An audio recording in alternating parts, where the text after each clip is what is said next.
अपने स्थान पर विराजमान होंगे। एक बार करतल ध्वनि से इनका स्वागत अभिनंदन आग्रह करता हूं। पक्ष का प्रतिपादन करने के लिए सूर्यदेव जी अपनी बात को रखेंगे। माइक ऊंचा करना है, कर दो भैया। आपका समय जैसे आप ओम बोलेंगे ना तभी से लेंगे, चिंता मत करना।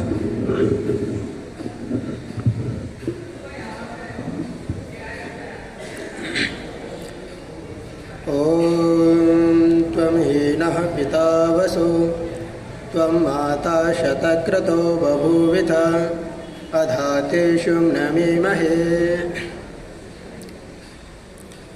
सभी मेरे धर्म प्रेमी सज्जनों, बाहर से आए हुए सभी श्रोतागण व मेरे ज्येष्ठ कनिष्ठ भ्राताओं, आप सभी को सादर नमस्ते। स्वामी दयानंद सरस्वती जी ने ऋग्वेद आदि भाष्य भूमिका में वेद विषय वेद ईश्वरीय जाने इस विषय पर लिखा है। वेद शब्द विद विचारणे विद सत्तायाम विदली लावे और विद जाने धातु से घय प्रत्यय करके निष्पन्न होता है। संसार का कोई भी मनुष्य अपने वेद ईश्वर ज्ञान को, अपने ग्रंथ को इस प्रकार घोषणा नहीं कर सकता जिसकी स्वामी दयानंद जी ने की है। वेद सब सौत विद्याओं का पुस्तक है। वेद का पढ़ना पढ़ाना और सुनाना सुनाना सब आर्यों का परम धर्म है। बहुत सारे मत मजहब हैं, चल रहे हैं, लेकिन कोई भी मौलवी, कोई भी पादरी अपने धर्म ग्रंथ को, अपने मजहब ग्रंथ को कोई भी इस पर घोषणा नहीं कर सकता कि वेद ईश्वरी ज्ञान है या फिर अलौकिक ग्रंथ है। पाणिनि जी में आया है, यो नित्य द्विजो वेद अन्यत्र कृते श्रम सा जीवन देव शूद्रतम आशु गच्छति। जो व्यक्ति वेद विद्या को छोड़कर अन्यत्र इधर उधर परिश्रम करते हैं वो परिवार सहित शूद्रों की कोटि में प्राप्त होते हैं। वेद ज्ञान ईश्वरीय ज्ञान है और ईश्वर ने सृष्टि के आदि में ही वेद ज्ञान मनुष्य को प्राप्त किया था, मनुष्य को दिया था। सृष्टि की आदि में ही 4 ऋषियों के हृदय में परमपिता परमात्मा ने जिनके जो कर्म थे, पूर्व जन्मों में जो कर्म किए थे, उनमें एक 4 ही व्यक्ति, 4 ऋषि ऐसे थे जिनके हृदय में वेदों का ज्ञान किया था। जो सबसे प्रथम और संसार में जितने भी पुस्तक हैं, जितने भी ग्रंथ हैं, उनमें से सबसे प्राचीन ग्रंथ वेद ही माना जाता है। वेद संसार की सबसे प्राचीन ग्रंथ है। नास्तिको वेद निंदका। जो व्यक्ति वेद की नास्तिकता, वेद की निंदा करता है वो नास्तिक होता है। तो वेद संसार के प्राणियों का मूल ग्रंथ है और इस वेद में हर विषय, हर मूल दिए गए हैं। इसलिए स्वामी दयानंद जी कहते हैं वेदों का पढ़ना पढ़ाना सुनाना सुनाना सब आर्यों का परम धर्म है। इसके मूल में जाएंगे तो वेद संसार में जितने ग्रंथ हो तो वेदों का जो अर्थ है ये है। आदि काल जब महाभारत के बाद वेदों के गलत अर्थ कर दिए गए थे, वेदों का मंत्र गलत अर्थ कर दिए गए थे, लेकिन वेद मंत्र में कोई व्यक्ति मंत्र में कोई त्रुटि नहीं कर पाया क्योंकि यह ईश्वरीय ज्ञान है। अगर एक पुस्तक होता और इस वेद में, वेद ईश्वरीय ज्ञान में कोई इतिहास नहीं है, इतिहास नहीं है, इसमें 4 ईश्वर के हृदय में जान दिया, ये एक ईश्वरीय ज्ञान है। संसार में जितनी भी पदार्थ विद्या है उन सब का ज्ञान वेद में है। इसलिए वेदों को जानना मानना आर्यों का परम धर्म है। इसलिए महर्षि दयानंद ने सब सत्य विद्याओं का पुस्तक वेद बताया है। संसार में जितने भी विद्या हैं, जितने भी ग्रंथ हैं, जितनी सारी विद्या है, जो पदार्थ विद्या है, उन सब का वेद ही आदिमूल है, वेद ही ग्रंथ है। वेदों का जो रहस्य है, तिलक जी आदि ने कई आदि काल में लोग आए, उन्होंने वेदों को पौरुषय बताया था, लेकिन बहुत पौरुषय नहीं है। वेद अपौरुषय नहीं है, अपौरुषय है, पौरुषय नहीं है। वेद ईश्वरीय कृत है। ईश्वर का ज्ञान जो दिया है वो वेदों के माध्यम से ऋषियों के हृदय में दिया है। इसलिए वेदों का पढ़ना पढ़ाना सुनाना सुनाना सब आर्यों का धर्म है। त्यों सब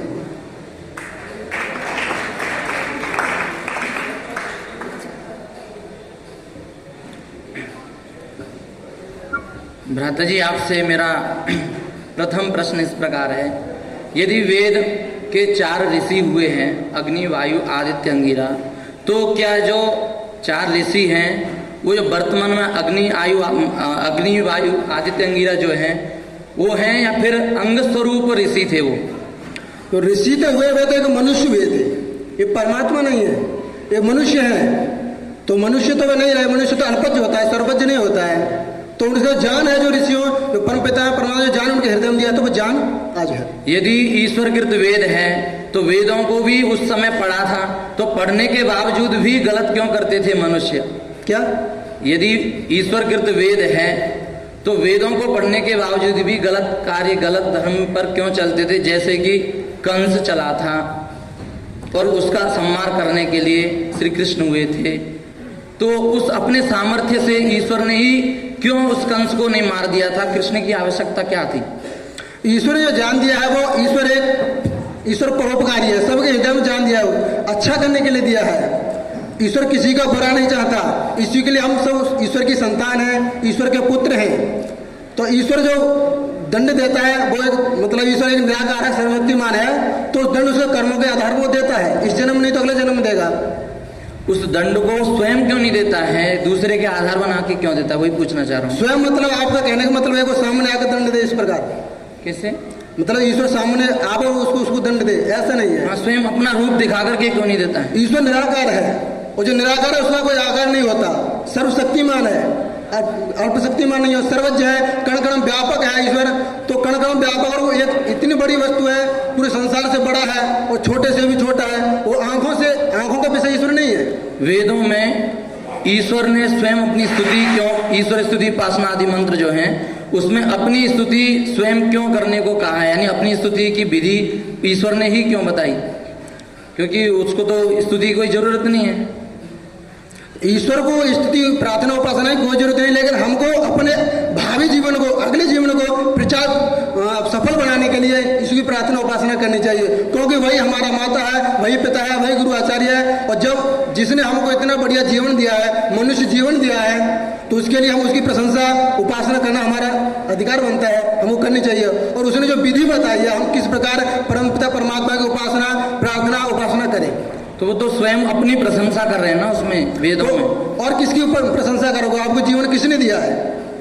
क्योंकि जब मूल में जाएंगे तो गुरुओं का गुरु, माता को माता, सबका मूल तो परमपिता परमात्मा है। तो प्रशंसा तो स्वयं कोई नहीं करता है अपनी। यदि वो प्रशंसा स्वयं अपनी करता है तो वो ज्ञानी नहीं है, पुरुष ही है, पुरुष अहंकार में रहता है, समझे? यदि प्रशंसा स्वयं ईश्वर अपनी कर रहा है तो वो ज्ञानी नहीं है, यानी खुद की प्रशंसा स्वयं नहीं कर सकते। यदि स्वयं प्रशंसा मैं करके जो व्यक्ति कर रहा है तो ज्ञानी नहीं है, अज्ञानी है। अज्ञानी यानी पुरुष है। ईश्वर स्वयं प्रशंसा कहाँ कर रहा है?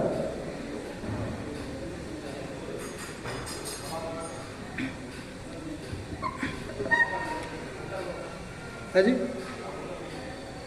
ईश्वर स्वयं प्रशंसा नहीं होगी, प्रशंसा ईश्वर स्वयं नहीं करवा रहा है। हम तो अपने आप को सफल बनाने के लिए ईश्वर की प्रशंसा उपासना करनी चाहिए।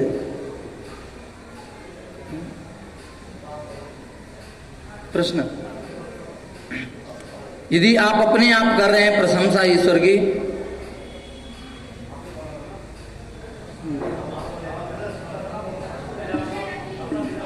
आप बैठिए। विपक्ष में अवधेश शर्मा। ओम विश्वानि देव सवितर्दुरितानि पराशुभ यद भद्रं तन्न आशुभ। यहाँ पर उपस्थित सभी गणमान्य निर्णायक महोदय एवं मेरे सम्मुख उपस्थित छोटे बड़े भाई बहन एवं अभिभावक अतिथि वृंद, मेरा जो आज का विषय है विपक्ष का है कि वेद ईश्वरकृत नहीं है। यदि वेद ईश्वरकृत नहीं है, इस विषय पे मैं बोलना चाहूँगा। तो वेदों में क्या बताया है? सब जगह बताया गया है कि वेद अपौरुषेय है, अपौरुषेय है। इसके प्रत्येक मंडल के ऋषि भी अलग हैं, प्रत्येक मंडल में।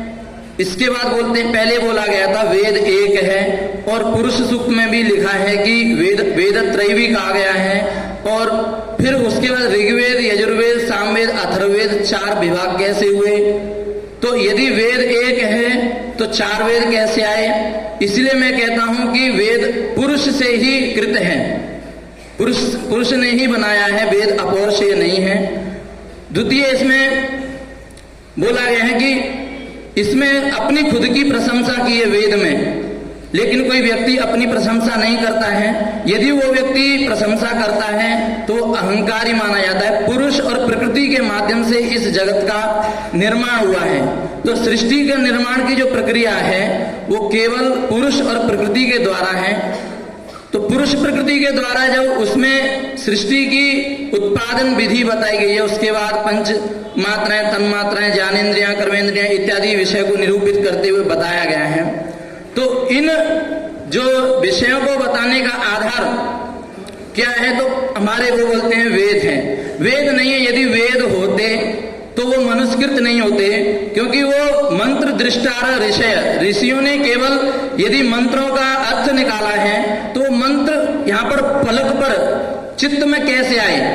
यदि ईश्वर ने ही उनके ऋषियों के मन में मंत्रों को दिया है तो कैसे और में क्यों नहीं आए, वो 4 ऋषि में ही क्यों आए थे। इसीलिए वेद पुरुष भिन्न नहीं, पुरुष युक्त हैं। उन 4 ऋषियों में ही उन मंत्रों को सामर्थ्य था समझने का, तो उन्होंने अपने से अर्थ करके, अपने से अर्थ बना करके उनको यहाँ पर उपस्थापित किया है और उन्हीं को हम पढ़ते चले आ रहे हैं। तो वेद जो है वो पुरुष से ही युक्त हैं।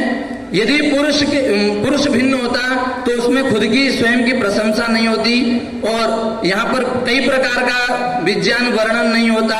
यदि विज्ञान का वर्णन है तो अभी जो विपक्ष में बोल करके गया कि इसमें केवल और केवल वर्तमान की, उसमें भविष्य की भी बातें बताई गई हैं, तो भविष्य की जब बातें बताई हैं तो ज्योतिष के आधार पर अन्य शास्त्रों की वर्तमान में आवश्यकता क्यों है, केवल वेद ही क्यों नहीं अध्ययन किया जा रहा है। तो वेदों को जो मनुष्यकृत जो वेद हैं वो सभी के दिमाग में सभी नहीं पढ़ पा रहे हैं। इसीलिए क्या है कि जो छोटे छोटे शास्त्र हैं उन्हीं को अनुवादित करते, जो छोटे छोटे शास्त्र हैं उन्हीं के द्वारा हम जो रामायण हुए, महाभारत हुए, उन्हीं को हम पढ़े। और उस समय में तो महाभारत, रामायण आदि भी संस्कृत में ही थे, तो उस वेद की भाषा संस्कृत क्यों है। यदि संस्कृत है तो वेद और रामायण आदि भी उस वेद के तुल्य होने चाहिए। तो इसीलिए वो भी समकालीन है और वेद भी है। जब वेद संस्कृत में है तो हमारे जो ऐतिहासिक ग्रंथ है वो भी संस्कृत में है, दोनों ही संस्कृत में, दोनों में जो वेदों में बात बताई गई है वो भी रामायण धर्मादि ग्रंथों में बताई गई है। यदि दोनों में समतुल्यता की बात बताई है तो मेरा मानना है कि वेद मनुष्यकृत हैं, ईश्वरकृत नहीं है।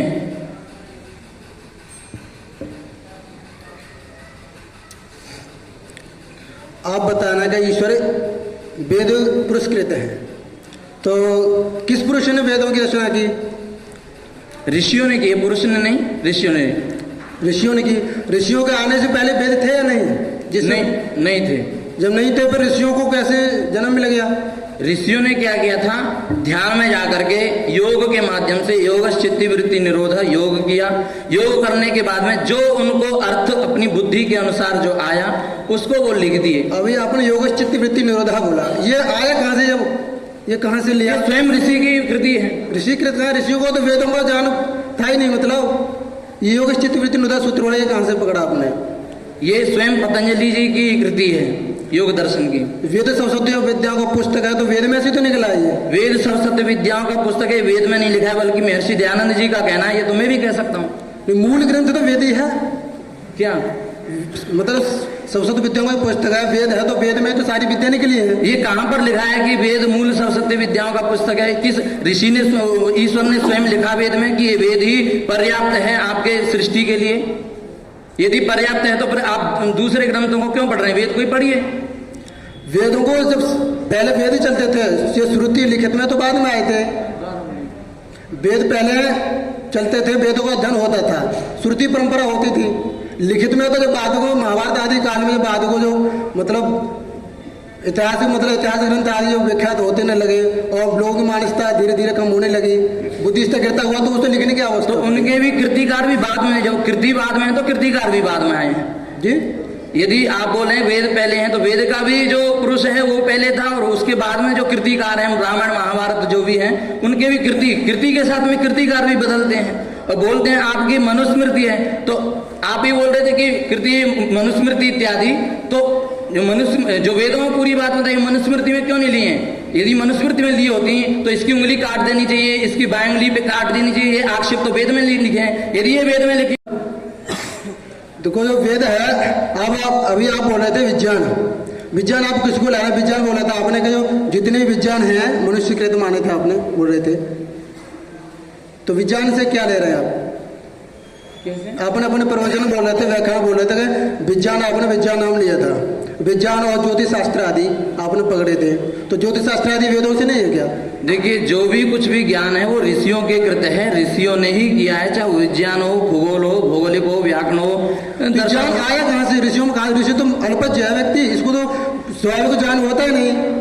अब व्यक्ति है, अभी आप जंगल में किसी व्यक्ति को छोड़ दो, जंगल में रहता है वो व्यक्ति, मनन चिंतन करके यदि आप भी कुछ चिंतन करेंगे एकांत में जाकर के, तो आप भी बहुत कुछ कर सकते हैं, आप ऋषि से कम नहीं है। उसको जन्म मिला, कोई व्यक्ति जंगल में रहता है, उसने का व्यक्ति नहीं देखे, तो उसको उसी प्रकार का ज्ञान कैसे आएगा? उसको मतलब कहाँ से ज्ञान मिलेगा? द्वारा बोलिए। व्यक्ति को, और किसी का जन्म जंगल में हुआ है व्यक्ति को, और जंगल में रहा है, मनुष्य में कभी व्यक्तियों में आया नहीं है, तो उसको यह ज्ञान कहाँ से आएगा? इसी चिंतन शैली उसके अंदर कहाँ से आएगी? ये वेदों, मतलब वेदों को लिख दे, वेदों को उत्पन्न कर दे।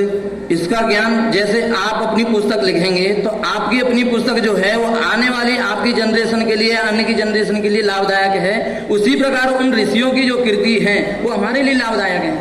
क्योंकि वेद तो सब विद्याओं का पुस्तक है, तो और जितनी सारी विद्या, तो हर मनुष्य को तो पूरी विद्याओं का जानकारी है ही नहीं। आपके प्रश्न पूरे हो गए हैं।